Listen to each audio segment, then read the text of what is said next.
Mic check, testing, 1, 2, 3. Mic check, 1, 2, 1 check. Mic check, 1, 2. Testing, mic check, 1, 2, 3. Mic check, 1, 2. Mic check.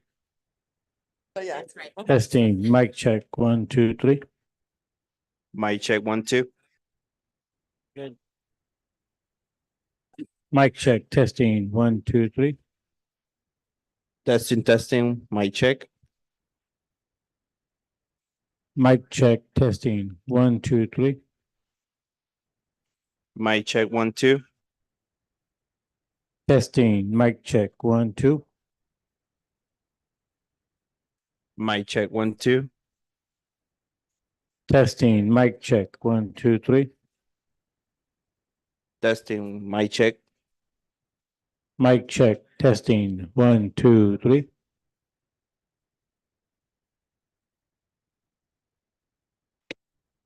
Testing.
All right, good evening, everyone. Excuse us.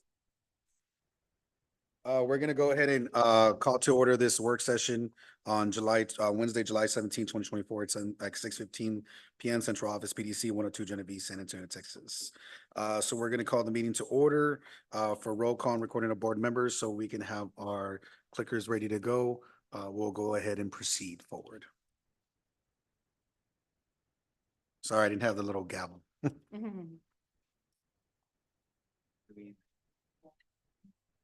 Well, they're still setting it up, Mr. Luna. There we go. It's open.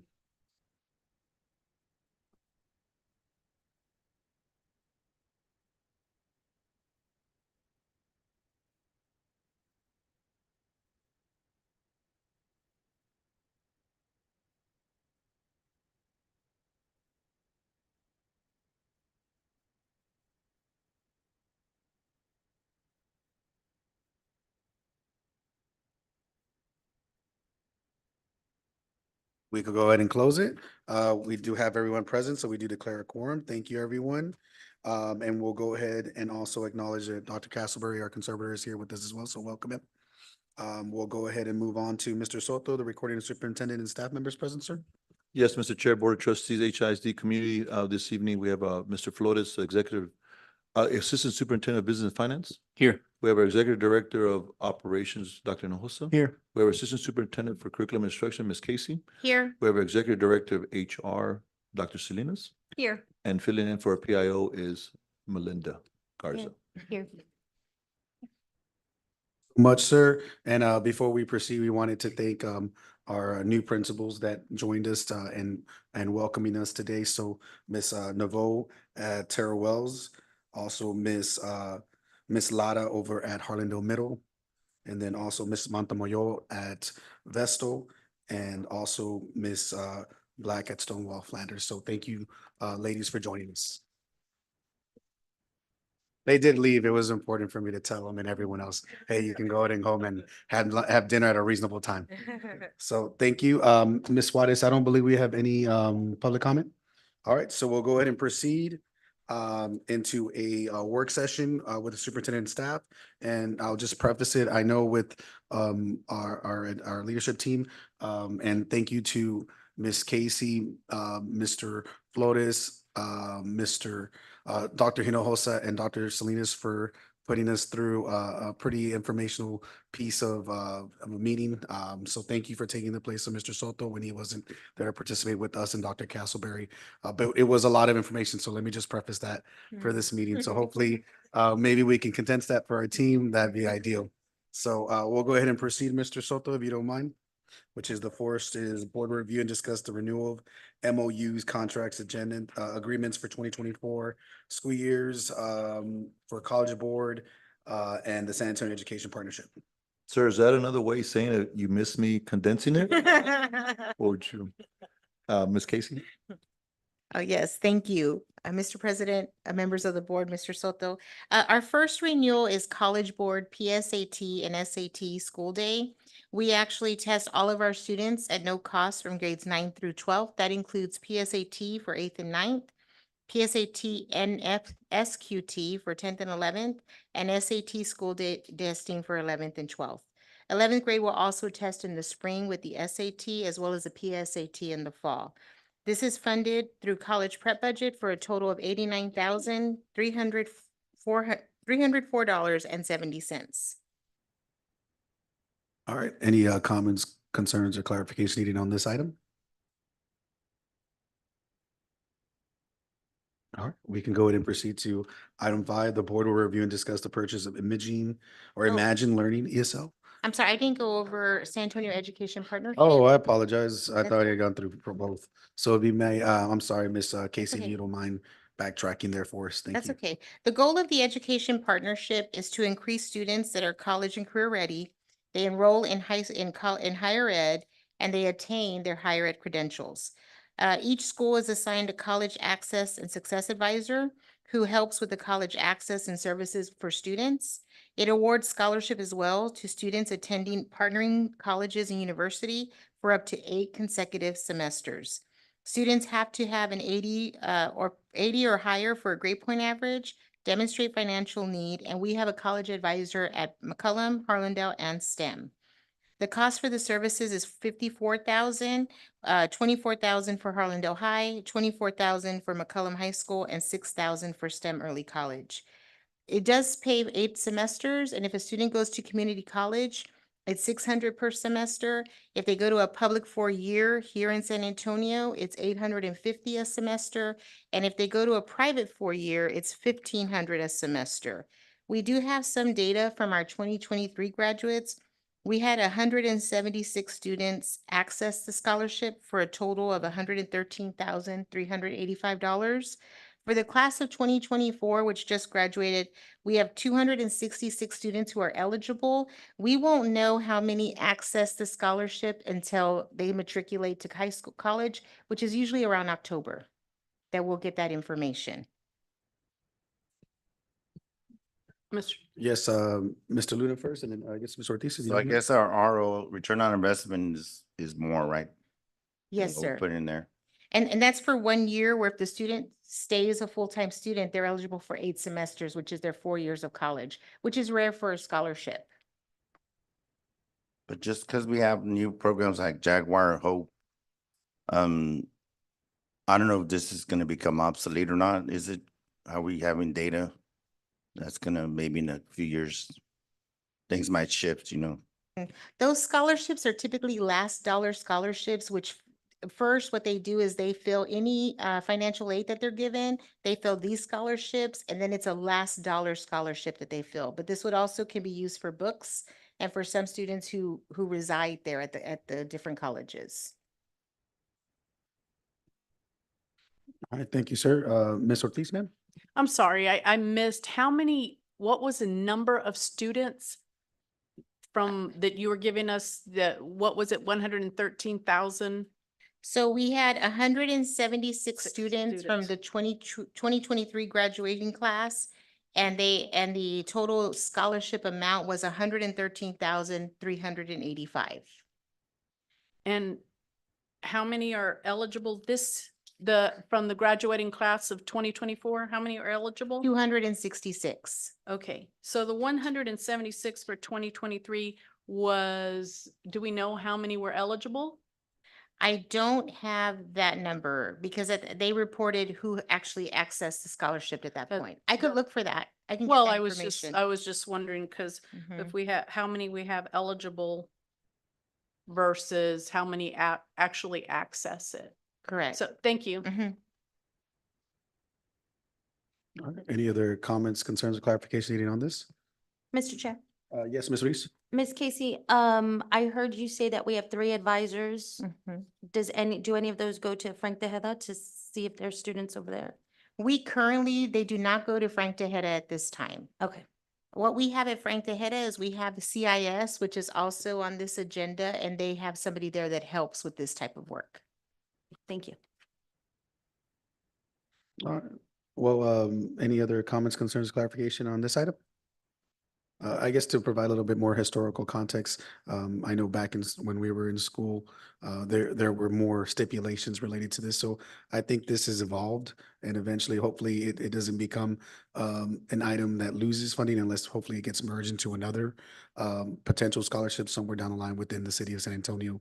But yeah, I would imagine they would find ways to utilize those funds to provide it. So if we're still actively participating in it, hopefully our students can still use some of that and realize some of the goals that are being associated with it. So thank you for providing that information with for the PSAT and SAT and the partnership co-op that we have there. So we'll move on to item 5. The board will review and discuss the purchase of image learning ESL program licenses in the amount of 166,500 funded through bilingual Title II and local funds. Mr. Soto, is this back to Ms. Casey? Yes. Yes, thank you. This program is an adaptive literacy program designed to accelerate language and literacy development for our dual language students in grades kinder through 5th. It provides direct, explicit, and systematic instruction and practice in all language domains to help improve the students' academic outcomes. The cost is $166,500 and is funded through bilingual Title III funds and local funds, and it is a renewal. All right, any comments, concerns, or clarification needed on this piece? Ms. Cavazos? Yes, thank you, Mr. Chair. Ms. Casey, this is a renewal. Is it the second time we renew with this vendor? I don't know the exact number, but I know it's more than the second year. Okay. All right, any other comments, concerns, or clarification needed on this item? Oh, do I go on? Oh. Yes, we can continue, I guess, Okay. to item 6. The board will review and discuss the advanced classes, no pass, no play for 24-25. Yes, every year, school districts are required to have a board-approved list that are approved advanced classes for students for no pass, no play. The eligibility for participation for UIL activities is detailed in their guidelines. We have to adopt a policy on eligibility for advanced classes. We typically include pre-advanced placement, advanced placement, dual credit, and dual enrollment courses that are eligible for exemption. So students can have a failing grade, which is less than 70, and still be eligible to play. The proposed no pass, no play has been modified with changes from the 23-24 school year to add any advanced courses that we have added for this school year. This includes all advanced coursework for 24-25 school year. All right, any comments, concerns, or clarification needed on this item?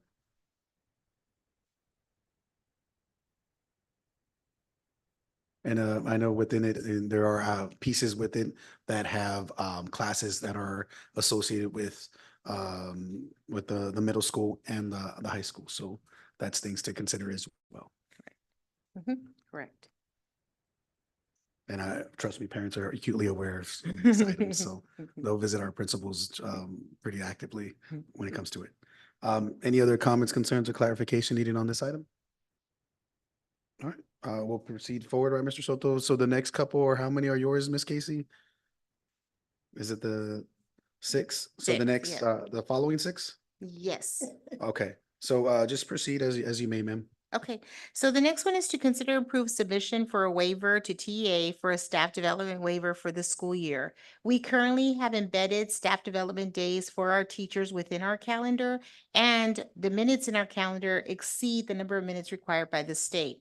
What this waiver would allow us to do is train on various strategies designed to improve student performance in lieu of instruction during the year. So if at some point during the year, we want to say, we want to use 2 days for additional PD for teachers at a campus, we can use those days, and these minutes would substitute in place for the student attendance. The waiver provides for a maximum of 2,100 total minutes waiver days used for professional development for districts and charter schools that provide operational instructional minutes. The waiver is for staff development in place of student instruction, and therefore the waiver minutes are only applicable for staff development provided instead of student instruction during the school year. At this time, we don't have a plan to utilize them. However, we do have this waiver in place in the event we need to use it for some purpose. All right, any comments, concerns, clarification? Ms. Cavazos? Yes, Ms. Casey, what happens if we don't use it? Nothing? If we don't use it, when we do our, like we did waivers for our missed school day, it's just, we have our minutes, and when we do our ADA, it's just included. Mhm. Good question. Any other comments, concerns, or clarification needed? Yes, Mr. Chair. Ms. Casey, do we have an outline calendar of the PD that will be taking place in the 2024-2025 school year? Yes, we have a very broad calendar that I can share with the board. I'm sorry. Thank you. All right, anything further? All right, we can go ahead and proceed, Ms. Casey. Okay, the next items include 1, 2, 3, and 4 services that are directly related to special ed direct services to our students. So the first one is nursing services. Through the district's special ed department, the district is required to provide one-on-one nursing assistance for any qualified student who needs full-time medical care. In an effort to maintain the continuity of medical treatment and the associated procedures applied for these students, the districts will utilize the agencies that the child's family has selected and is currently using. By not interrupting the level of services they are receiving, both the student and the district are not placed in an atmosphere of risk. We opened an RFP on June 5th and invited 115 vendors to apply. We had 29 vendors respond. The staff recommends that RFP 200106 for the provision of nursing services be awarded to multiple vendors with an estimated hourly rate ranging from $29 to $75 an hour. The terms will be 1 year for board approval with 4 one-year renewal options. Funding will be special ed state allotment and federal IDEA B grant funds. I know one question that was asked during our agenda setting was the cost for last year. The cost for this past year, 23-24, for nursing services was $48,724. Any comments, concerns, clarifications? Ms. Cavazos? Yes, thank you, sir. Ms. Casey, multiple vendors. Is that what we did last year as well? Yes, ma'am. Yes, Mr. Luna. Could we get a list or know how many students qualify for this service? I can get a list, I can get a number, and I can see if I can share a list of students as well. All right, thanks. All right, any additional information needed on this piece? All right, Ms. Casey, if you don't mind proceeding. Yes, the next one is an RFP for 200110 for orientation and mobility services. Orientation and mobility specialists provide instruction that can help develop or relearn the skills and concepts needed to travel safely and independently within one's home or one's community. O&M specialists provide services across the lifespan, teaching infants and children in preschool and school programs, as well as adults in a variety of community-based and rehabilitation settings. Currently, there are approximately 25 students in the district who require orientation and mobility services. Proposals for the RFP 200110 for the provision of orientation and mobility services were opened June 5th. There were 112 vendors that were invited to submit, and we had 6 vendors respond. The staff recommends that RFP 200110 for the provision of orientation and mobility services be awarded to Cindy L. Hahn with an estimated hourly rate of $80 an hour, and South Texas School Therapy Providers with an estimated hourly rate of $85. The terms for this project will be 1 year from board approval date with 4 one-year renewal options. Funding will be from special ed state allotment and federal IDEA B grants. And last year, the amount spent was $5,925. All right, any other comments, concerns? Ms. Cavazos? Yes, thank you, Mr. Chair. Ms. Casey, were these vendors also vendors last year? I don't know that, I can ask. Thank you so much. I'm just writing notes, sorry. Anything further? Okay. Okay. Contracted, this is for occupational therapy and physical therapy services. The district contracts occupational therapists and physical therapists that work 32 to 40 hours a week.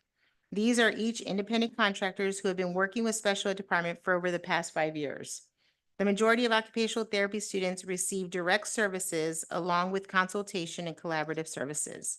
The district's contracted occupational therapists are responsible for evaluating student needs, writing reports, attending ARDS, completing paperwork for medical billing, assisting with play-based assessments, and any other duties that fall into their level of services along with therapy for students.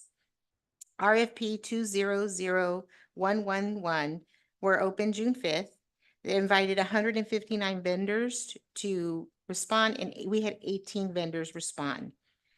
The staff recommends the award of RFP 200111 for the provisions of occupational and physical services to be awarded to South Texas School Therapy Providers and Speech Specialists of San Antonio, PC, with an estimated hourly rate ranging from $63 to $75 an hour, with a term of 1 year from the board approved date, with 4 one-year renewal options. Funding will be from special ed state allotment and federal IDEA B grant funds. And last year, we spent $190,977.50. Any comments, concerns, clarification needed on this item? No. All right, we can continue to item 11, Ms. Casey. Yes, this next RFP is for educational diagnostic services. The RFP was 200112. The educational diagnostic referrals to the special department have increased over the past years. Key academic conditional factors affecting identified students requiring services include increased parents and physicians requesting evaluations, requirement of the district to identify all students in our response to intervention for 6 months who have had a 504 plan or identified as dyslexic to offer initial special education evaluation, along with initial referrals to the special education department. RFP 200112 for the provision of educational diagnostic services were open June 5th. 3,623 vendors were invited to apply or submit, and we had 12 vendors who actually responded. Staff recommends that RFP 200112 for the provision of educational diagnostic services be awarded to Assessment Intervention Management LLC, Elizabeth Mangiocalda, Gloria Cooney, Academic Specialists LLC, and Texas Star Language Services with an estimated hourly cost ranging from $65 to $80 an hour. The term will be 1 year from board-approved date with 4 one-year renewal options. Funding will be from the Special Education State Allotment Funds and Federal IDEA B Grant Funds. Last year, we spent $135,642.65. In addition to that, I was asked how many we have on staff. And then, of course, in addition to the contracting, we have 12 LSSPs on staff. We have 1 diagnostician on staff, and we have 1 current position that we are looking to hire. All right, any comments, concerns, or clarification? Ms. Cavazos? Thank you, Mr. Chair. Ms. Casey, is that the same number of staff that we've had last year? Or has it increased? This is the same number of staff. The current open position, 1 was staff. We had 1 of our LSSP resign. So that would be 1 less, but we still have that staffing. Dr. Castleberry? Mr. Chair, it might be helpful for the board to know what the percentage of diagnosed special ed students is in the district compared to the state. This is a lot of special ed services, and I'm sure it's needed, but it would just be interesting to know what your percentage is compared to the state. Yeah, Ms. Casey, thank you. We're at almost 15%, which is quite an increase from years past. I don't know what the state's is, but I can check and I can submit that. Mhm. I think the states might be higher now. Yeah, Mhm. and a majority of that stuff has to deal with the revals and then actually the testing when they're being submitted for special ed services, right? Yes, and then the new requirement that all students that were in dyslexia now have to be tested for 504. So any student that was dyslexic, the only, Especially, yeah. right, so now in 504, now we're having to test them So for it's special ed. increasing the need for it. And then unfortunately, it does make more practical and economic sense for those staff members to look outside where they could potentially make a significant more versus here at the ISDs, unfortunately. Yeah, we've actually been very fortunate to keep the staff that we have, and they have not left to other districts. So that's very much a positive for us. And then one piece that's always difficult is if we need to have someone tested in another language. So we need a bilingual diagnostician, which is even more of a rarity. So that can also keep us in a backlog in terms of paperwork as well. Mr. Soto? Yes, Mr. Chair, our Board of Trustees, also, just to piggyback off that, and when we became an open enrollment campus, open enrollment district, we ended up starting seeing an influx of individuals with special needs starting to apply to our district. And so we really had to hone in, and Della Taylor now screens those with pure personnel to make sure that we service the children from Harlandale first, and then if there's room to go ahead and accept some children from outside of the district, because if not, that 15% can be 20% in a heartbeat. So we are monitoring that. Thank you for clarifying that, sir. Anything further when it comes to this item? No? All right. And just to be transparent, item 12 is not prepared for today, but it will be at the meeting for Monday's meeting. But we will not have the information here now, so we are going to pull that item for now. So we'll go ahead and proceed to item 13, which is the board will review and discuss the service agreement for communities and schools of San Antonio at Adams, Gilbert, Bel Air, Harlandale Middle, Kingsborough Middle, Leal, Terrell Wells Middle, and then the Heather Middle School, Harlandale High School, McCullum High School, and the Heather High School to facilitate the academic personal success of students experiencing the effects of at-risk circumstances and environments with an estimated yearly cost of $487,190 with funding from Title I funds. Ms. Casey still? Ms. Casey, ma'am? I'll speak Chris- to, I'll oh, speak sorry. to that one. Good evening, Mr. President, members of the board, Mr. Soto, Superintendent of Schools. This item is being brought for your review. The district is requesting approval to enter into a formal service delivery agreement with the communities and schools of San Antonio. This agreement facilitates the continued services for academic and personal success of students experiencing the effects of at-risk circumstances and environments by providing a full range of supportive services to the students. These services will continue to be provided at the campuses previously mentioned. Purchases utilizing the communities and schools service delivery agreement meet or exceed the state of Texas and local procurement requirements for price competition. The funding will be from Title I funds in the amount of $487,190. During the agenda setting piece, we did speak to, this is our cost, our share. Communities and schools has an equivalent share of the amount. All right, any comments, concerns, clarification on this item? Ms. Colasso, ma'am? Mr. Flores, Yes. tell me can you repeat your last sentence again? So the cost to the district is $487,190. In addition to that, it is matched by the communities and schools, correct? Anything further on this item or any other comments, concerns, clarification needed? Again, as I'm sure the team has echoed before, we see the service that is provided and the need that is here within our district. And it's wonderful to have partners that are willing to do their part and to provide that to those campuses. So again, we appreciate that collaboration. I guess if there's nothing further, we can proceed to the next item, which is the board will review and discuss RAWE K through 12 plus core version attendance solutions via the Central Texas Purchasing Alliance RFP 197 KS-Truancy software system with an estimated yearly cost of $81,365 with funding from campus local funds and SCE funds. Is that still Mr. Flores? Oh, Ms. Casey, back. Let's go.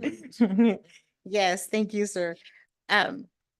As you know, one of our focuses as a district is to improve our attendance, both to improve our outcomes, but as in addition, it impacts our funding. So one of the things that the district has looked for is a platform to improve student attendance by implementing best practices and reducing the workload basically in the office for school and district staff, so we can provide more support to parents and students to find out what the barriers are for them coming to school. This platform would track students and attendance issues, notify parents when their child has 3, 5, or even 10 unexcused absences, allowing parents to respond via email, even texting in their own language. It is a comprehensive, collaborative platform designed to improve student attendance and participation. In conjunction with the C&I department, staff recommends improving the purchase of RAWE K-12 attendance solutions for an estimated cost of $81,365, which will be funded from local funds and SCE campus funds. There were a few questions when we presented this at agenda setting. We have South San that currently uses this program, Judson ISD, Katy, LaPorte, Alice, Laredo ISD, Seguin as well, and Bernie.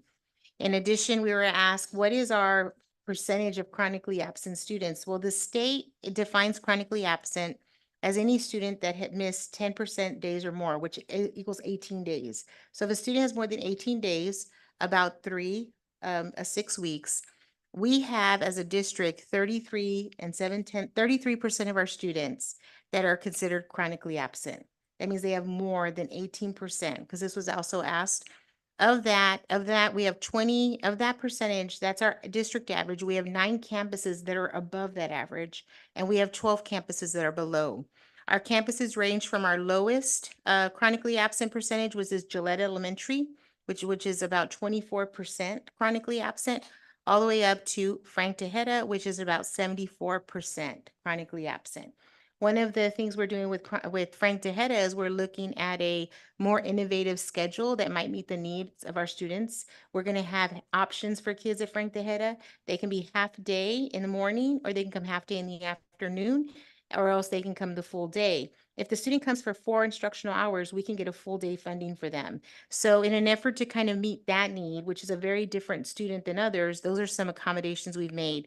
Next, after Frank Tejeda, our next highest is Tejeda Junior, and then we have Hack DAEP. All of these schools will be all of these campuses will be housed at Frank Tejeda under one kind of umbrella. And so I think coordinating efforts there, coordinating supports, we really hope to make an improvement there. But that's kind of those are our attendance, our chronically absent students, which we know is a need. We've also done some restructuring. Mr. Soto has, we have reassigned 2 social workers to also help with attendance as well. That in addition to this program, in addition to the communication with parents, we believe we can significantly make an impact on our attendance. All right. Any comments, concerns, clarification? Ms. Ortiz? Yes, I'd like to find out who's monitoring this? Is it the PEMS clerks? Who's doing this that's identifying the chronic? And then, so we got social workers that are gonna be following these kids, like calling them, So- visiting, what? We currently have district staff members, and we have a district staff member, she's actually here, Ms. Benya, and we actually have CIS, we have re-engagement people through CIS, which is part of that funding. And then at the campus level, we have campus administrators, social workers, counselors, and teachers. We actually call them, most campuses have a plan in place that at 8 o'clock, they're picking up who's in class and who isn't, they're making phone calls. That was a big initiative for our district. We did show improvement. We just didn't show the improvement that we wanted. But then we have, for some students, for a student that we go through, what do you need? Why aren't you here? What are the barriers for you to be here? That happens even prior to going to court, and then documenting those efforts. But it is a community, a community responsibility that is both the campus and district level. I was just curious because I heard through the grapevine that East Central was successful by hiring a couple of full-time, that's all they did, was follow up with their chronically absent students, and that they saw some improvement. And so getting our kids here Yes. for all of these wonderful programs that the school district is offering is. And that's one of so- the goals of us repurposing 2 of our social workers that will only be doing that.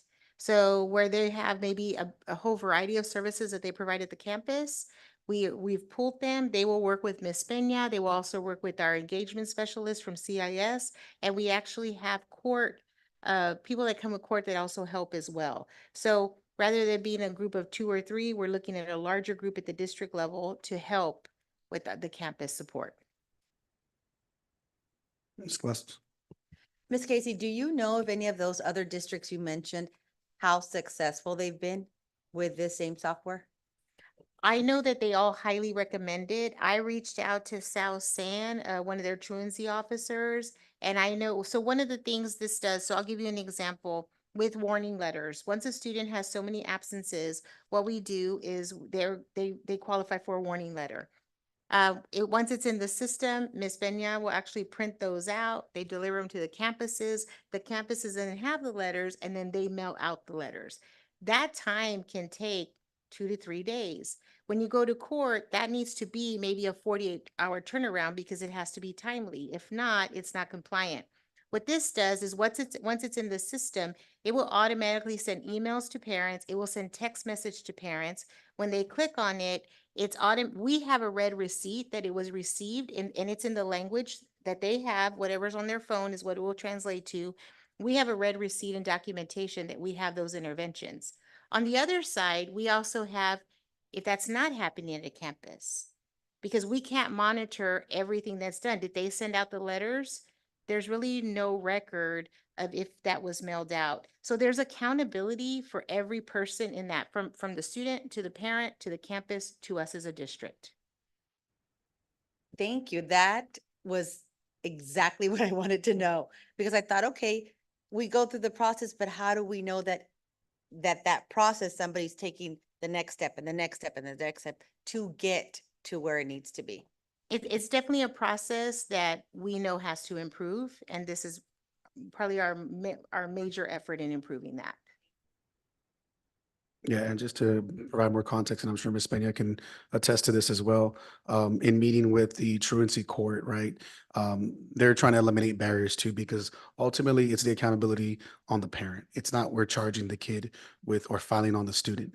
The parents need to find the solutions just as much as we are making all our efforts to eliminate those barriers. So if we can find it in a way to get this more in a timely process, not in the fact that our staff isn't doing what they need to do, is just they're just having to jump through 10 different hurdles before they can even do a home visit, which is one of the expectations of the court. If we as a district can say, you know what, we've done everything, we can go and file on these guys at the end of September and October. The court has given us that go ahead, that they're the supporters, right, Ms. Peña? I don't know if there's something you wanted to reference as well, because I think from what Ms. Peña was doing, from what she communicated in that meeting, I was like, she's doing a lot, but we're taking too much time to file on these kids. Well, not filing these kids, excuse me, filing these parents that are not doing their part in bringing their students to school, or keeping them accountable and making sure that they come to school. And those are the things that are make it difficult, because that's why we're missing 8 to 9% of our kids and losing out on $8 to $9 million worth of revenue. So that's something that I think is imperative to know, that the courts are saying they are willing to support us. And that's something that we shouldn't have to jump through hurdles to do, because we want our kids to get educated, because they are, like Ms. Ortiz said, fantastic programs and opportunities here in our schools every single day. Ms. Peña, please. Yes, thank you. And what this platform does is it is a platform where anybody who has access to that student can enter the information. So the intervention is a template that we have. So the nudge letters will go out to a parent via email or text, letting them know that their child's absent. Your child has now accrued more absences. And it's a platform in which, when there's interventions, they can be tracked. And then it also will allow us to see, are those interventions effective? So if we have interventions in place and attendance has improved, then we know that's an intervention that is being successful. However, if interventions are in place and the attendance does not improve, either we go back and revisit that intervention plan to see maybe that is something's been in place that is not effective. Maybe it needs some additional resources or conversation with a contract with a parent. But we can see what's effective, what is not effective, and move forward from there. It also is a way to collect information. So when home visits are made, it can be entered. So not 5 people are going the same day and not 5 people are calling the same day, but we can see what other people have put in place, maybe information that they have shared with a counselor, but someone at the district office, myself or CIS or the attendance specialist will be able to see what that intervention or what the conversation was. So we are all talking the same language. And when we have conversations with parents and we do a mediation session and a contract and behavioral or attendance intervention plan and AIP, we all can see the same information. And right now, there is no platform out there other than a couple of systems such as this. Both Katy ISD, which features this, and they did host a truancy convention. We've done these truancy specialist conventions before, and Rawi has been one that most districts have found to be the most successful. And when we talk chronic absenteeism, it's excused or unexcused. So a student who maybe have medical appointments or unexcused absences, which are considered truancy, regardless of the reason of the absence, that would still be considered a chronic absent student because they're missing seat time, that warm body in the classroom, not able to receive the services that they may need. Any other comments, concerns, clarification needed on this item? Just Ms. Cavazos? just a comment. I would assume that this new accountability program that we will be having will be also a tool for us to know what resources do they need that is keeping the parent from taking the child or the child from obviously staying in school. And so I'm hearing what you're saying, and I'm thinking, oh my God, this is bigger, because we're just not gonna make the accountability part of it, but we're also going to tap into the need of. What are the and see, resources? yes. Right, Mhm. yes, ma'am. Looking at what are those resources that they need? What are the obstacles? And it's able to target, sometimes it's targeting areas geographically, sometimes it's targeting age groups, and sometimes we know it's families or, for instance, multiple families in one household. They may all need the same services, but they're at different campuses, so it's a way to have it all condensed so that social workers and counselors at different campuses can provide those resources regardless of what campus they're at. Thank you very much. That's excellent. Thank you. Ms. Salazar? Yes, so thank you so much for sharing this. I know that we're trying to refine our attendance system to be able to really track our data. How are we creating buy-in within all the campuses, communicating this to our students and to our families? A lot of the information, there will also be campaigns, attendance campaign letters that will go out to families through this, through text messages, through emails, also through the Harlandale ISD system, phone calls, but they will also send out, congratulations, your child's attendance has improved. Letters will go to them, encouraging them pre-holiday. Yes, Christmas or winter holidays are coming. Or sometimes we can also form a template where it's, for instance, time when flu season is high. Please make sure your child is taking time to wash their hands so that they can stay in school, remain healthy. So there's different ways that this can be pushed out. All staff that is involved in this has training that they're allowed to attend and share and have access to. So it's not stringent on who can be trained in this. The more at the campus that have their hands in this, the better, because they're able to, as a teacher, input information as well as social workers, counselors, nurses, attendance clerks. Oftentimes are that first contact with families. They can also input information so that we can all share the same information. Mr. Mata, do you have? Mr. Chair, yes. What judge are we working with? I'm sorry? What judge are we working with? We usually, the judge? We usually utilize, well, when we go, we do mediation sessions. We go downtown, upstairs juvenile court number 10. Typically, it's Clarissa Chavarria, Judge Chavarria. Also, other judges will sometimes sit in, but the mediation is the first step. We do the on-campus mediations where I'll go to campuses with somebody, a juvenile case manager, a JCM. We go to campuses all year long, and we do contracts, intervention contracts with them at the campus. And then the next step would be a downtown mediation session if necessary, but we can skip that if they've had historically, we've already been through this process, but typically it's Judge Chavarria, and but filing would go through the prosecutor, and filing with the prosecutor is through Joanne Flores. I know that about 12 years ago, I worked with Judge Bear, and he had a program that he created where it was introduced into Harlandale. I don't know if it ever proceeded from there or not, but it was about 12 years ago. So we're not dealing with Judge Bear anymore. I believe he retired and Mr. Vinton went with him, and they were in South Texas. Okay, so they went the program. But he is the 'Cause- one that initiated this Yes, process I used with to work. I mediation. used to work with him very, very thoroughly. As a matter of fact, when Tejeda first got, when Yes. Junior Tejeda first got introduced, me and him worked together on trying to get some of the programs and some of our kids at Edgewood, at San Antonio, Mhm. and I specifically brought him into Harlandale. So he retired. Yes, I believe he That's why- retired or he moved, but he is the one who initiated this process with Mr. Vinton, and Judge Parker was involved at one as well. So this is a combination of different efforts through juvenile case, if a case is filed. The whole goal with this is not to file the case unless it's necessary, but is to increase the attendance and take away those obstacles and provide interventions. Yes, Ms. Peña, if I'm not mistaken, I think Judge Chavarria, is assigned that truancy court. She is the one who typically does our cases. We have had substitute if she's on night court. If she is the magistrate overnight, then we will not have court that week. Yeah. And just to reiterate too, I mean, there's definitely different things that we want to approach to support our kids. I know Ms. Flores gave us an example on how there was a situation where a notice was provided to, because you can file on both parents, not just one parent. And the parent was like, well, this was delivered to the wrong address, right?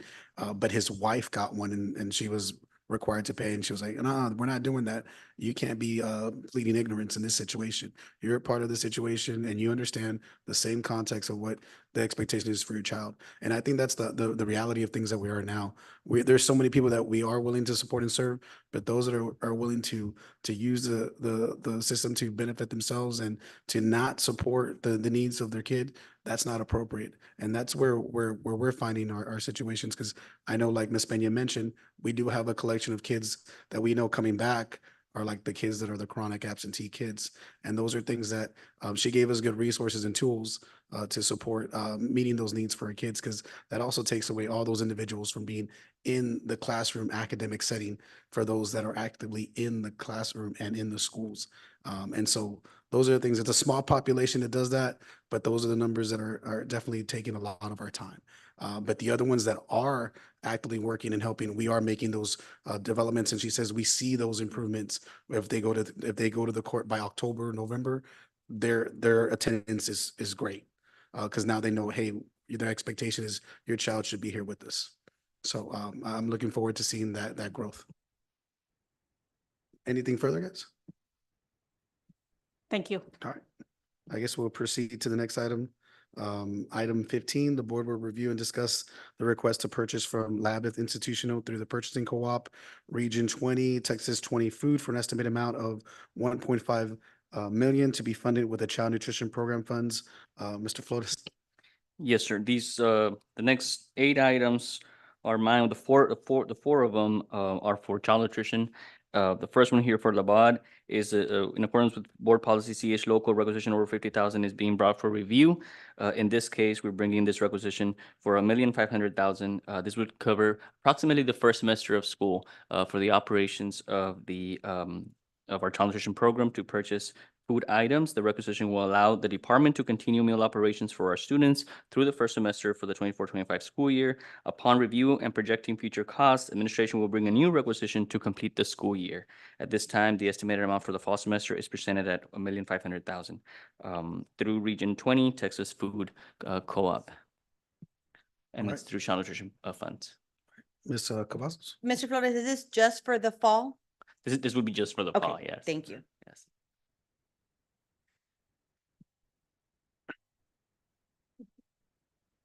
And I guess we'll continue to the next one. Okay, the next item is for preventive maintenance of refrigeration equipment services through Mueller and Wilson. This was an RFP 200089. It was opened and it does allow us for a renewal. Again, this requisition is over 50,000 for 150,000 funded through Child Nutrition Program to upkeep the freezers and walk-in coolers across the district. So it's being brought for your consideration. Yeah. All right. Any comments, concerns, or clarification on this item? All right, continuing forward. Yes. Following item, again, for Child Nutrition Program through Region 20 Purchasing Cooperative in the amount of 350,000 for the purchase of, where am I? Sorry. For the purchase of produce through Brothers Produce of Austin. Again, this would be for the fall semester, and then once the requisition is utilized, we'll come back to the board to complete the school year. Ms. Cavazos? Yes, quick question. Have we always done it this way? We just do the fall and then we come back for the spring? No, so what I did was put together just projected costs, and then once we have the plan is the following school year, we'll just bring it for the full year. But in this case, for child nutrition, we only did the half a year. Thank you, sir. Thank you for clarification. Thank you, ma'am. Mr. Lynn, did you have something to say?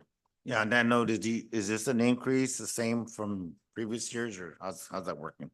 No, so we utilize the cooperative, and overall, we end up spending about 700,000. So once we utilize the first PO, we'll come back and project, depending on what the costs are looking like for the next semester. So it will probably be closer to 700. Any other comments, concerns, clarification? All right, I guess the next one is the dairy part, right, Mr. Flores? Yes, so this is dairy products through Dairy Farms of America. The requisition is for 900,000. And again, we will utilize the Purchasing Cooperative Region 20, Texas 20 Food, and utilize that purchase order through the first semester. I guess I guess the key takeaway is we gotta make sure our kids are eating.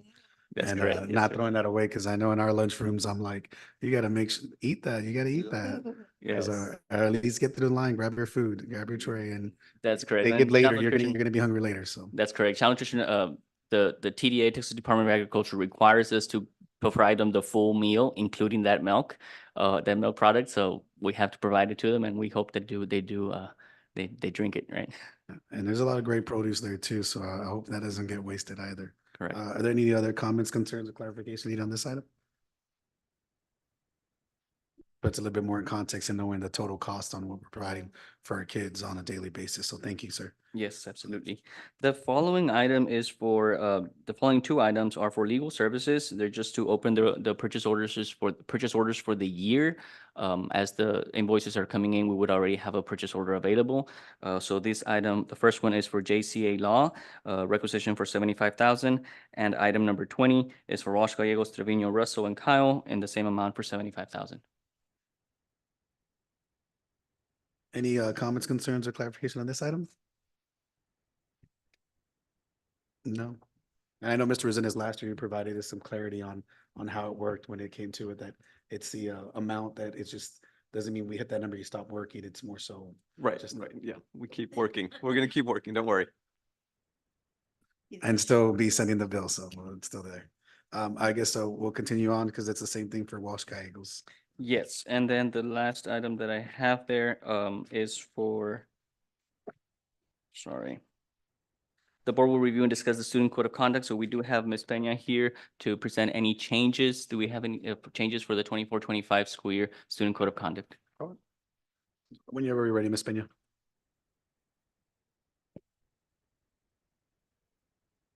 Thank you. Sorry, for- Ms. Peña, would you mind just kind of reintroducing yourself and your title? So I'm Miss Catherine Peña. So I am one of the administrators for People Personnel Administrators.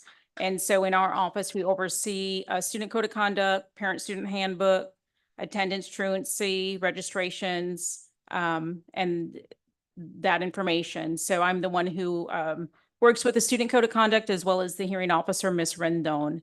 And so for this year, the student code of conduct, this was not a legislative year, so there were not very many changes at all. Just a couple of revisions for clarity were added and a couple of different items specifying some questions that may have come up over the year with those changes. With vaping, there was an addition to it to include the word pods under vaping, vaping pod, a THC pod versus a vial. That was one term that was added.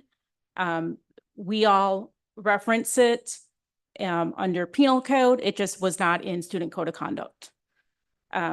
The other addition to that was adding in a term in there regarding AI, artificial intelligence, and utilizing that for instructional and student integrity for work, and also on when using district computers or using district Wi-Fi, is that artificial intelligence has to be looked at with scrutiny and also ensure that for academic integrity, that is addressed.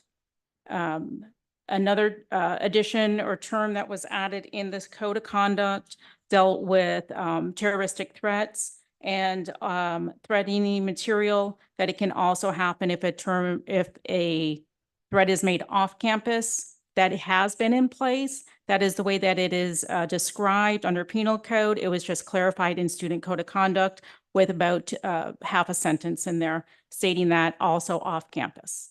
Other than that, there were no changes to the student code of conduct. It falls all under Chapter 37. Any changes that were made went in place September 1, 2023. There have been no changes since then to Chapter 37. or the code of conduct. So we will follow it as it is, nothing significant other than those 3 additions or changes or revisions. Any questions regarding code of conduct? No, Mr. Soto, if you don't mind, maybe having those revisions, that might be beneficial to the team to kind of have those updates. That way we know. Because I know student code of conduct is always fluid and it always changes based on the landscape, politically, socially, economically, all that stuff. So that might be beneficial because there might be something where, because I know one thing that's always thrown in our face is the nose rings with the kids. So That's in parent-student handbook. So student code of conduct does not address dress code. That's in parent-student handbook because that is procedure. But the nose, that's in the dress code under the parent-student handbook regarding the nose rings versus the hoops on the nose. Nose rings are acceptable for students in the dress code for students, as long as it falls under the jewelry description for dangerous, safe, not too large for the stud and ring. yeah, that's another battle there in itself. Yes, that's a, No, yes, Mr. Luna. That's the question I had from the community people I work with, is the dress code, and that's in the handbook, not in this code of conduct. correct. The dress code is in the parent-student handbook. I believe it's like page 57, parent-student handbook. It's also a separate attachment on the district website for the dress code so that it's easier to find as well. And Mr. Soto, the feedback getting from the community members is that it's sometimes, we just brought up how bad the attendance is on some campuses, so I don't know, the administrators, I've never been an administrator, so I don't know if they just have to pick their battles on certain situations, because I just hear that sometimes it's kind of questionable what their dress code is and what's acceptable and not acceptable at certain times of the year, certain times of events and things like that. So I guess it's up to each campus to interpret and then bring that to the table. You're kind of spot on there, sir. I mean, the principals are running their campus with the administration, and it's not really subject to interpretation, but at the final sentence, Ms. Pena, correct me if I'm wrong, it says it's up to administrative discretion.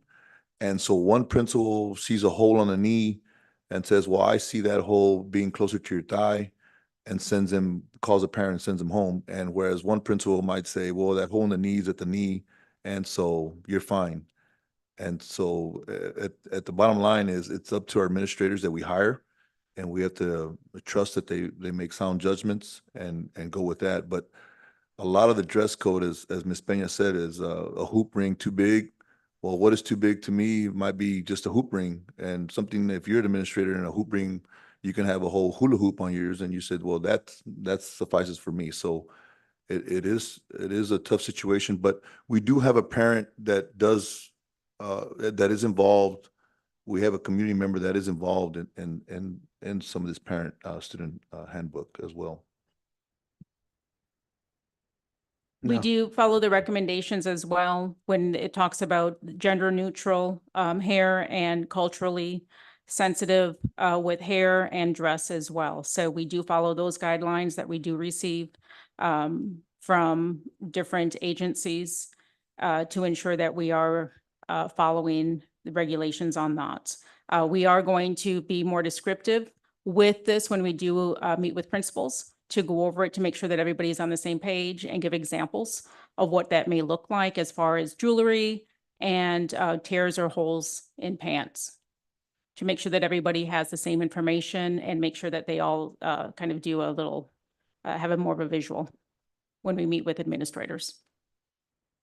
Thank you. I guess we'll proceed if there's any other comments, concerns, clarification needed on this. Okay, so we'll move on to, thank you, Ms. Pena. Item 22, the board will review and discuss requisitions over 50,000 for district-wide utilities, city public service energy, 4,779,450, San Antonio water system, 798,000, Tiger sanitation, 272,000. Mr. Flores. Yes, sir. These three requisitions are being brought for your approval. Again, over 50,000. These are for utilities for the school district across the district wide. So this would open the purchase orders, and then we just get to pay the invoices as they come in from month to month for electrical, water, and sanitation. Yeah, and that was one thing as we see this every year. It takes a lot to operate our schools. And so hopefully our families are aware that we put a lot into one, feed our kids and maintain the lights and the energy within it. So hopefully that's commended on their part as well. So any comments, concerns, clarification on this item? All right, moving on to item 23, the board review and discuss TASB updates, 123 revisions. If Dr. Salinas, you just want to kind of, hit this head on. Yes, thank you. Mr. President, members of the board, Dr. Castleberry and Mr. Soto. Tonight, we will be in Board Book page 63. Item 23 for TASB Update 123. We actually have 13 policy updates for consideration. The first two that we're going to talk about, BBD and BBFA, directly impact are directed towards board members. House Bill 3033 authorizes the Attorney General to require trustees to complete training on the Public Information Act if the Attorney General finds that there has been a violation of the Act. Language is recommended to make clear that this training after a violation cannot be delegated to the district's Public Information Act coordinator. On page 67, you'll see the addition to the policy that states a board member who receives written notice from the Attorney General that the member must complete Public Information Act training described by GBAA Legal following the district's failure to comply with a PIA requirement shall complete the training within the timelines described in law. The completion of the training in response to such a notice cannot be delegated. BBFA local regarding ethics and conflict of interest disclosures. Again, language is recommended to clarify that a trustee's ethical duty to disclose a financial or other personal interest in board transactions goes beyond the statutory conflicts of interest set out in state and federal law. On page 68, you will see the two additions to that policy that state, in addition to disclosures required by law, a board member shall disclose to the board any personal financial interest, business interest, or obligation or relationship that in any way creates a potential conflict of interest with a vote on a pending matter. Also, a board member shall not use coercive means or promise special treatment in order to influence board or district decisions, nor use the member's position to seek personal advantage. Okay, I'll move on to CKC local. Safety Programs Risk Management, that's on page 69. You'll see an addition that requires us a section on notice regarding violent activity. And the superintendent shall develop procedures to notify parents regarding violent activity that has occurred or is being investigated at a campus or other district facility or at a district-sponsored event. So when and if this is approved on Monday, we would then meet with our public information, our Director of Communications, and Mr. Forestier, and probably Chief, to create those guidelines. CKEA local is found on pages 71 and 72. There are significant revisions recommended to the CKE policy series to promote compliance and clarification with House Bill 3 and other legal requirements. And you'll see on page 71 and 73, the additions include each district police officer shall enforce all laws, including municipal ordinances, county ordinances, and state laws within another law enforcement agency's jurisdiction while working off duty or temporarily assigned to another agency. Also, on that policy, a district police officer shall use a body-worn camera only when performing official law enforcement duties for the district and in accordance with the provisions of the District Police Department's body-worn camera program. Each district police officer shall receive training on the program, including proper use and operation of cameras. Any district employee who has access to data from body-worn cameras shall receive training on storage, retention, and release of recordings. CQC local, technology resources. This policy is located on page 73 in your board book, and it is recommended to meet the legal requirements for the board to adopt a policy for the effective integration of digital devices in the district.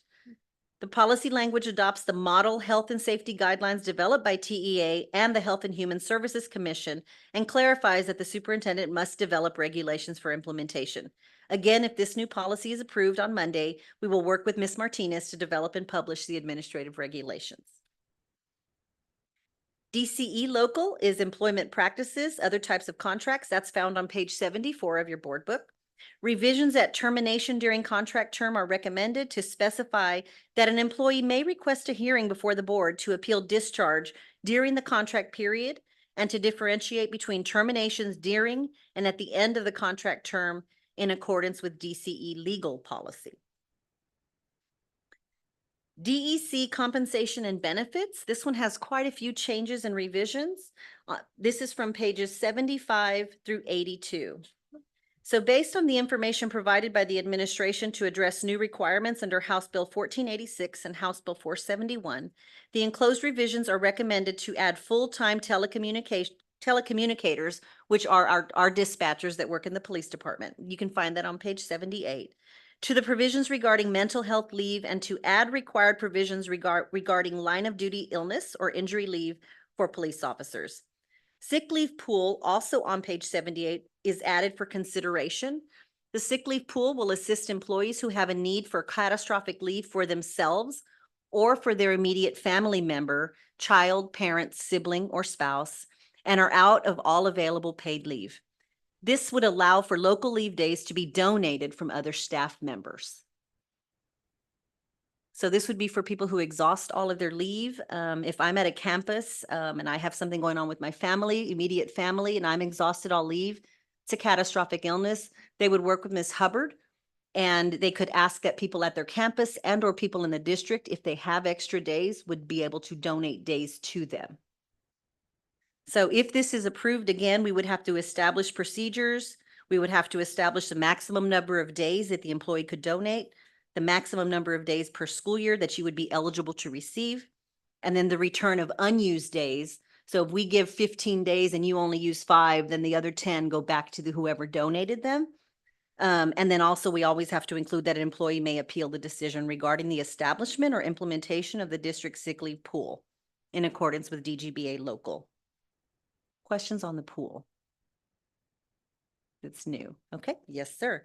Also for DEC local on page 81, we have recommended changes to payment for leave upon separation and retirement. We are recommending to delete payment for local leave upon separation and adding payment for local and state leave for retirement instead. Also, a noted change for payment for leave upon retirement is changed from 3 consecutive years to 5 consecutive years. And if changes to this policy are approved, we will look to standardizing our pay and research to see what other amounts districts are using for retirement payout for both local and state days for the 25-26 school year. Mr. Chair, I think it is important on how we're trying to be good stewards of our taxpayers' dollars. Dr. Salinas, you're getting to like Mr. Hernandez. Let's go layman's terms on how this is going to help the district, but also compensate the employees that stay with us for longer than 5 years.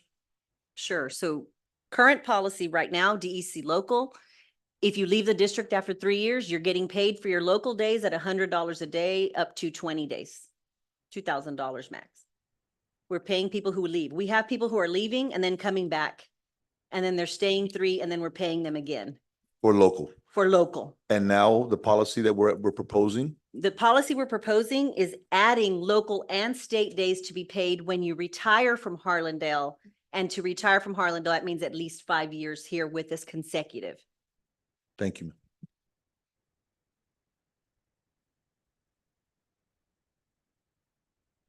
Can I continue? Okay.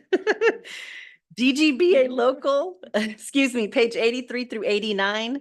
This is just to accommodate planned restructuring for policy DIA. We revised the references to that code to reflect the DIA and CKE series. So all they literally added was the word series to that policy. EEH local for instructional materials and homebound instruction on page 90. Again, this is TEA's revision to the student attendance and accounting handbook. The students can now receive homebound services for psychological as well as medical conditions. And also The weeks of confinement due to a medical or psychological condition don't have to be consecutive to qualify. Okay. EFA local for instructional resources and materials, pages 91 through 93. Again, the revisions at the selection are recommended to clarify that instructional materials have to be chosen in accordance with stated objectives and administrative regulations and may include items from the State Board of Education list. The changes recommended to align with the list provided in the new EFB local, which permits an employee or parent or guardian to submit these requests. EFB local instructional materials, that's page 94 through 101. These policy changes align with the changes to the new administrative code. I will let you know that Ms. Woody did review this policy and verified that all changes to this policy about the location of the form or for formal reconsideration, the position for the person responsible for appointing the reconsideration committee, and for the number of days allocated for appointing the committee, providing the materials for review, and completing the committee's final report. F&G local, students' rights and responsibilities, 102 through 108.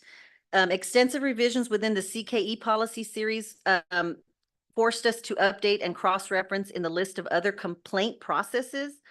And again, we've added the term FFH series to this policy.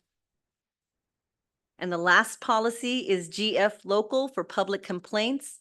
Again, they added a CKE policy series. They had to add that to that policy. All right. That's item 23, but I do have the next two. Okay. Any comments, concerns, clarification needed on this piece, Mr. Soto? Mr. Chair, just one sec. Dr. Salinas, with page 90 with the psychological condition, did we run that through Ms. Taylor, Ms. Casey, and Dr. Salinas on? I mean, that is wide interpretation for it to be a local policy, and I know it's a TASB recommendation, but I can see us opening up a can of worms. I did run all of the policies by, and Ms. Taylor did see that. And she was comfortable with it. She was, and I believe because we're going to have still have medical documentation. That's the reason. Okay. It requires homebound services require that, and so we would have to have a diagnosis. And so where does that say medical? Because all I see is regarding the medical or psychological condition. That's going to be in her policies. So in our procedures, yes. You want me to go to 24 and 25? And are there any comments, concerns, clarification? That was a big piece because I had plenty of kids already requesting to stay home because of anxiety or bullying. Yeah, things like that. Okay, good. Moving on to item 24. Yes, item 24, that's page 115 to 117. That's the standard T-test appraisal calendar. We're asking the board to please approve the 24-25 T-test calendar. Formal observations, you can see, begin September 4th and would end May 7th for this next school year. And as standard procedure, formal observations cannot occur the day or before or after a holiday or during any standardized test.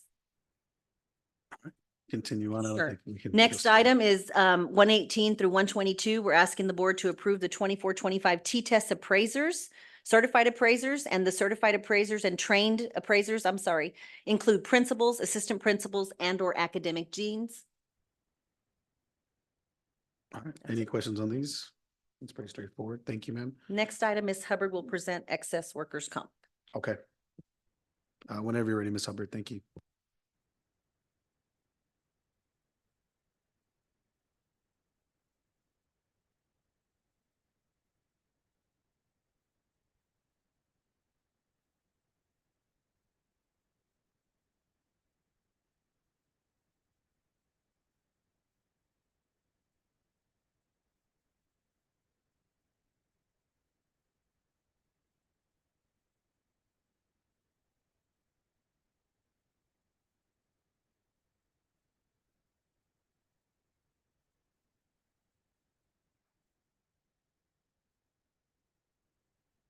As you are aware, this district is self-insured for workers' compensation claims. In anticipation of the district's previous policy expiring, we went out for RFP in May. We received 2 submissions out of 3,146 vendors that were invited to bid. Previously held with North American Solutions, now called Insurica. The annual premium for the past 3 years annually was $56,845 for an excess limit of and liability limit of $1 million each, an excess aggregate retention of $400,000. The proposal from Insurica came in at $57,126, which is a $281 difference, which also comes with a 2-year rate guarantee and has the same limits as in the past 3 years that we have had with this same carrier. So I think it's working now. You said, Dr. Inosa, okay. Comments, concerns, or clarification on this item from Ms. Hubbard? No. We are Okay. very fortunate today, unlike Dr. Salinas, so. Thank you. All right, well, we'll proceed forward then to item 27, which is actually Dr. Salinas as well, and this is actually a pretty interesting or intriguing perspective idea, so yes, ma'am. Yes, thank you.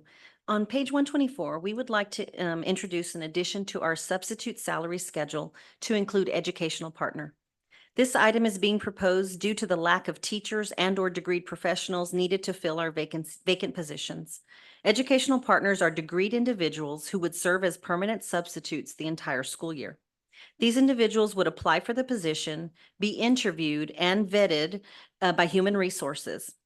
Their transcripts would be vetted by Human Resources. Once cleared with all required background checks and fingerprinting, these individuals would be eligible for principals to interview and hire.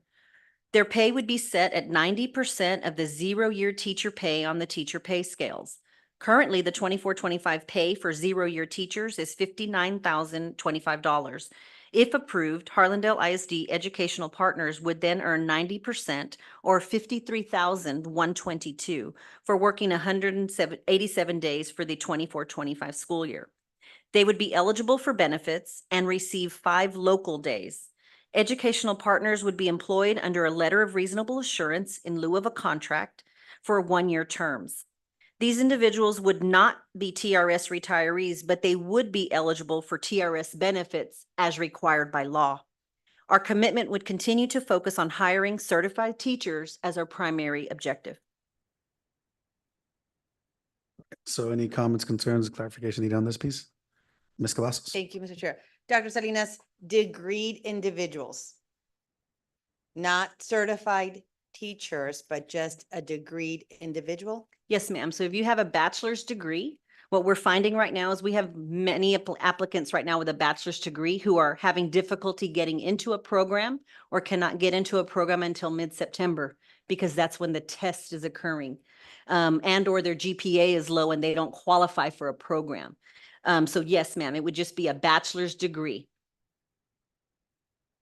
All right, Mr. Luna, you had a question? Yeah, just on that note, what happens if we find a certified person to replace them? Where does this person go? This person would go into another vacancy if there was one, or they would be told, because that's why we're putting them on a letter of reasonable assurance. They will know up front that our goal is always to get certified teachers in. So when and if we have this pool of certified teachers, they would then take the place of this person. So like we mentioned, Dr. Salinas, it's a novel idea in being able to provide some sort of a farm system type of development for these staff members. In most cases, they should be working towards a certification, and that's the idea of growing that community of teachers within our own. So I think it's an interesting and it's a potentially really good idea because I know we were worried about, hey, what if they just stay focus on this position, but the idea is let's grow these individuals, because not only that, but they would have opportunities to be in not just content areas, but they could be special ed teachers.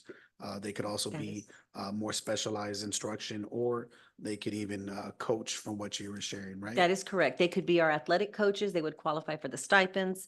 And as you said, sir, waivers are okay. They will allow waivers from the state, but not for special ed and not for bilingual. And those are our vacancies that we've had. We've had to increase our paras pay in some of those units because they're the teacher of record right now. And that's been the one thing I know a couple of folks that are just having it'd be a daunting task and challenging those tests and not passing them.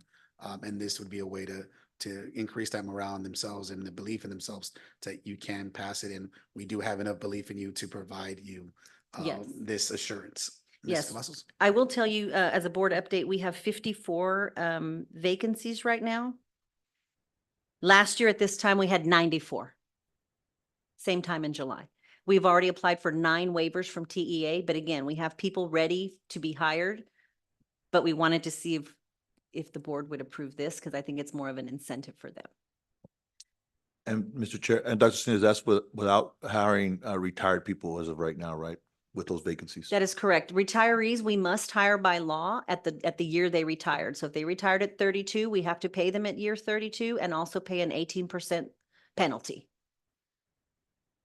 Yes, they could still work part-time 4 hours and not be penalized. We won't be penalized, the district, but that's still available as an option. I think Ms. Cavazos still had something. Ms. Ortiz? I was gonna say, I lost my train of thought, but you're talking about, the incentive and having a degreed individual, and all I can think of, maybe, just maybe, some of them will say, this is what I was meant to do. So I applaud you for that, because when I heard that UTSA's, admission for the education department was at its lowest that it's ever been. Texas State, every university out there is hurting because students are not entering college to pursue a degree in education. And if maybe those kids are, I say kids because I'm older than they are, can come back and do this and go, you know what? This is exactly what I was gonna do. I should have known then, but I know now. So I applaud you all for putting that little, that squeaky wheel of maybe they'll realize the potential and the reward in teaching. Thank you for that. Ms. Ortiz, would you like to share or have a comment, concern? Yes, so maybe I just missed it. You said you had 94 vacancies last year at this time, and now we have 54. What's I don't get what what is the difference? I don't get it. Why there's 50? Are you saying that it's because of this? Or I don't get it. No, I'm saying that last year at this time, we had a lot more vacancies we had to fill. This year we have 40 less right now at the same exact time. That could be attributed to we didn't have as many people leave, could be TIA, could be the retention bonus, incentive, could be the pay. We don't know why, could be the insurance, but we're in better shape this year than we were last year.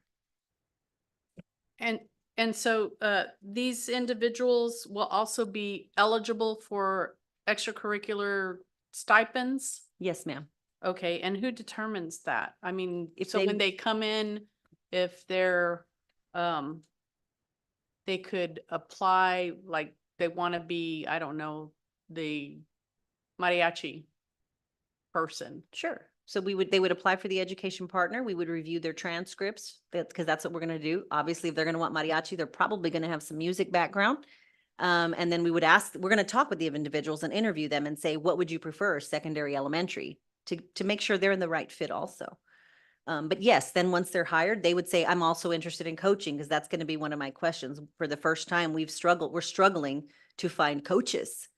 That has not happened in the past. I mean, I have the vacancy here and we're missing coaches. We've had, and this, we haven't had math teachers in a while. Now we can't find English teachers this year.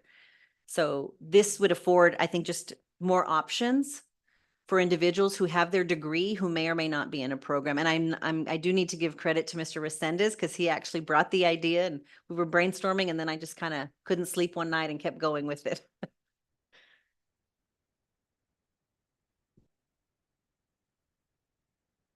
So there will be safeguards in place. The likelihood of it hopefully being utilized isn't there, but if it's not a good fit, we have the ability to say you're at will, then we're gonna have to thank you for your time, but your service is no longer required. In addition to that, it's just like a regular process for an individual. You have to get cleared by HR, and then the principals can say, hey, you know what, this person's available. Would you come in for an interview? And then at that point, they would go forward with that. Usually at a campus level, the athletic coordinator, boys or girls, is the one that makes the decision on who's going to be coaching and what sports. So they usually will find a way, and then they'll get with the AD and submit that request to them as well. So those are just things that will be in place to safeguard us and make sure that our kids are going to have something there in place. I think from what Dr. Salinas and Ms. Casey had mentioned before too, we would still have to provide notice to our community that, hey, this is not the certified staff. But because I even said, is this the teacher of record in Peens? And they clarified and said, yes, this is correct. So this individual would be a part of all the staff development. This individual would be a part of every activity associated with the school carnivals, anything related to it. Their expectation is they're there. So that's something that will maybe embed them within the school culture. And like Ms. Cavazos alluded to, maybe become a part of their fabric that leads them to continue on in the education field. So those are some opportunities for them. And like I said, that's something that could find a good fit and based on their credentials that would be associated with, and hopefully we could find ways, because as we mentioned too, sometimes those programs are the ones hindering these potential candidates because they're in a backlog and taking their time to communicate to the particular ISD. So thank you for providing that information, ma'am. Any other comments, concerns, or clarification on this piece? Yes, Mr. Lu- Okay, so that makes, you can maybe draft some of those other charter school teachers, right? That they have a feel for education and we can come bring them in, so to speak. And also, how does that affect our DOI, or does not affect DOI? This does not affect our DOI at all because they're going to be called educational partners. And they're still, they're not considered a teacher. They're not at teacher pay. They're not certified. So this won't affect, and they're not on a contract. And you're exactly right, sir. Oops, sorry, we will be competing with the other groups for their staff, because that's who they hire. Private and charter hire these individuals.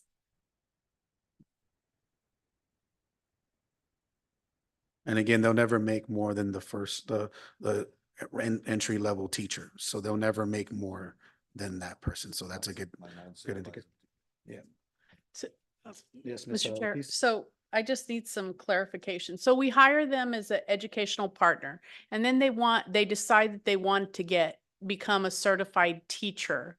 So in the course of the year, when they have to pass those tests to become a certified teacher, then what happens? Then we could hire them as a certified teacher, and then we would do a CIC, we'd work with payroll, and it was just like we do the onboarding again, but as an official teacher. So these are we have long-term subs now. If they have a degree, now they would qualify for the educational partner. Okay, that's what I was Yeah. so that term, long-term sub, I was like, I want to know where that fits in this. Oh, it's still there. We still have long-term subs. You'll see the long-term pay rate on the right, because sometimes we have people who have babies. And so we need a long-term sub for 6 weeks while the mom or dad is out. Some people have illnesses. And so we still need long-term subs. So you're still going to see those, and they could still be degreed. We have degreed people who only want to work Monday to, Tuesday, Wednesday, Thursday. So we still have those in place, but this is an addition to that as a permanent sub at the top called the education partner.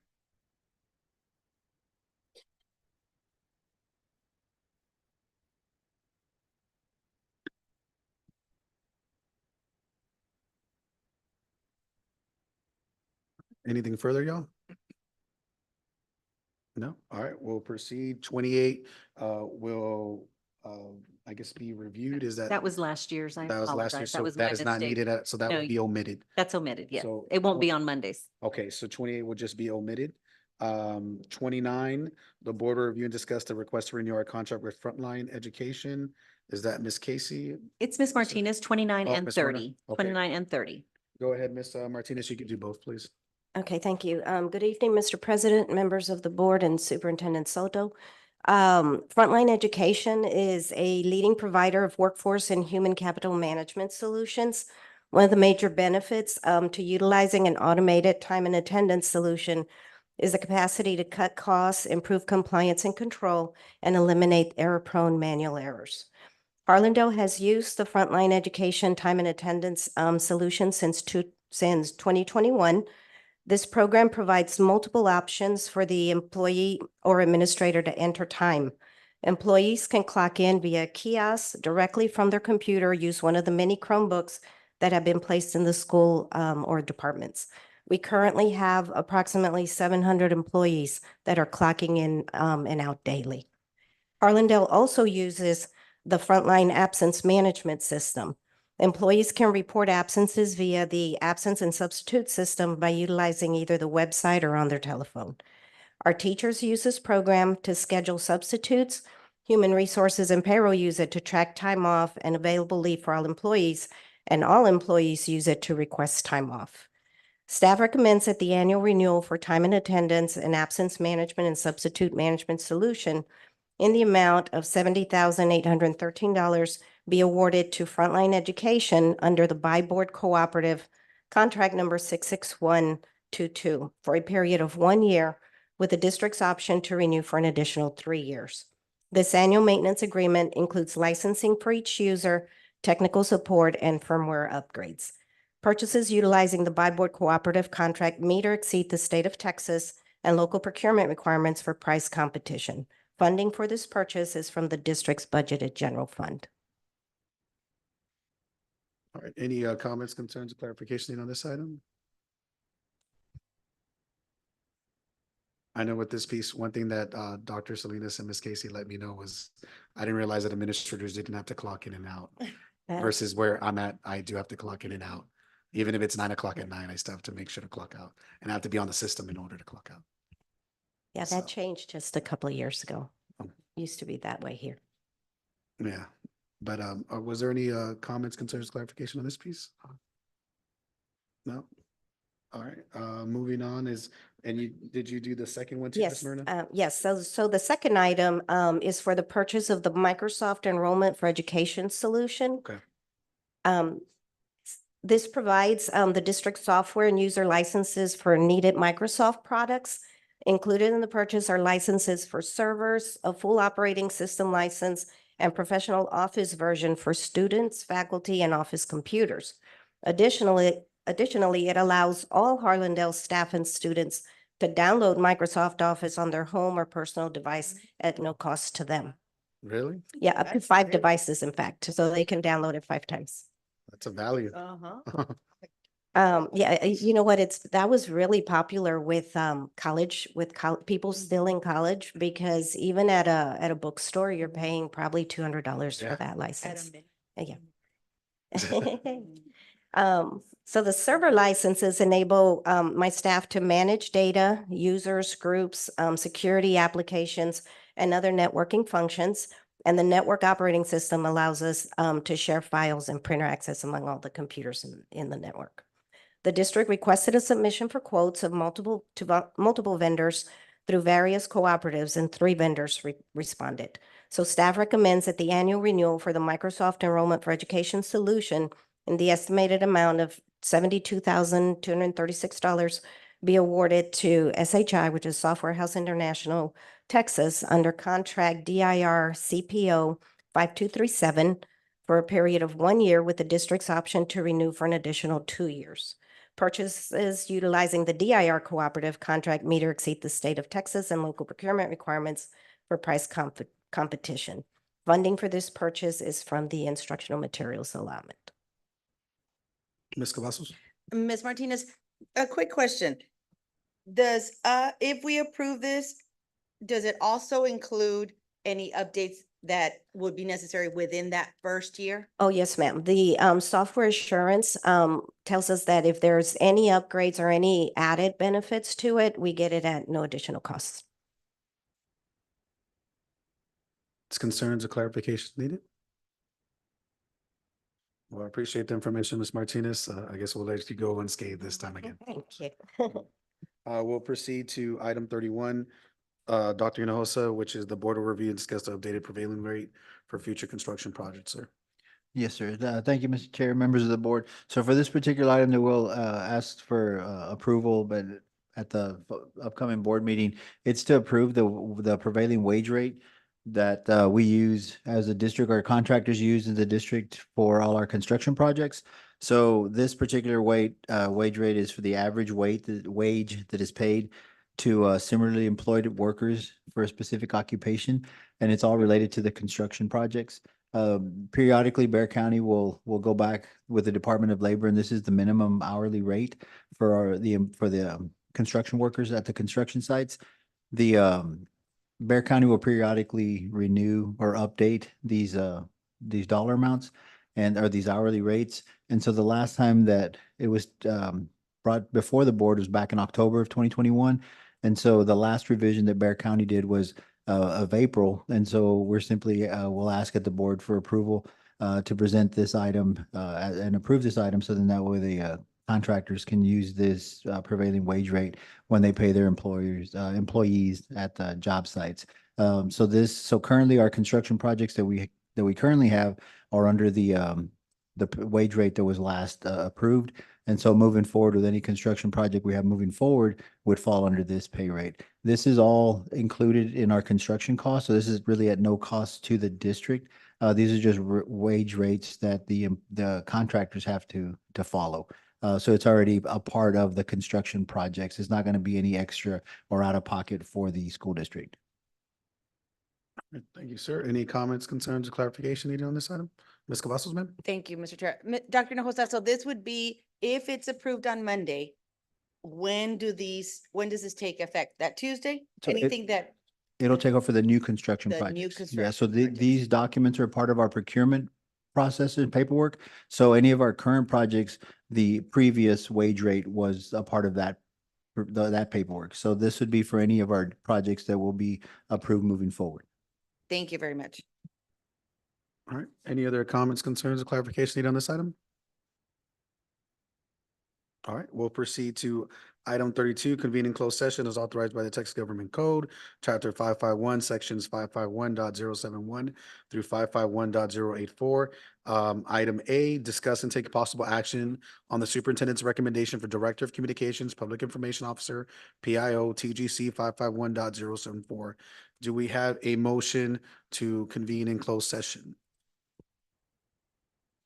Mr. Chair, Yes, Ms. Ortiz? I move that we convene in closed session as authorized by the Texas Government Code, Chapter 551, Sections 551.071 through 551.084 to discuss item number 32A. All right, we have a motion by Ms. Ortiz. Do we have a second? I'll second. All right, a second by Ms. Cavazos. We'll go ahead and proceed to call for the vote. Voting is open. All right. All right, we can go ahead and close the vote. All right, motion carries. It is now 7:51 and we are in closed session. I guess I'll just knock. All right, thank you, everyone.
So thank you guys. Welcome back. We're now back in open session. It's 8:32.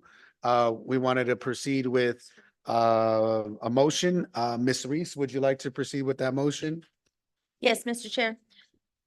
I move that we approve the superintendent's recommendation for Melinda Garza as the Director of Communications and Public Information Officer. All right, great. We have do we have a second for that? I second that. All right, second by Ms. Ortiz. Anything that we'd like to share prior to making the vote or? Okay, so we're gonna go ahead and call for the vote for Ms. Melinda Garza as our new Director of Communications, PIO. And whenever we're ready, it should be open now. All right, we can go ahead and close the vote. All right, motion carries. So Ms. Garza, congratulations. We wish you nothing but the best, and we know your quality of work speaks for itself. And we feel very fortunate for you to continue to be a part of a Harlandale ISD legacy. Anyone else like to share something before we proceed to adjourn? Congratulations. All right, so if we'll proceed, will we have a motion to adjourn? Mr. Chair, Yes, Ms. Cavazos. I move to adjourn tonight's meeting. But All right. before I get a second, I just want to wish you and Mr. Luna a very happy post-birthday. Their birthdays was earlier, yes. And Dr. Castleberry, we have 3 birthdays in July. Thank you, please, nice. Thank you very much. So we have a motion to adjourn by Ms. Cavazos.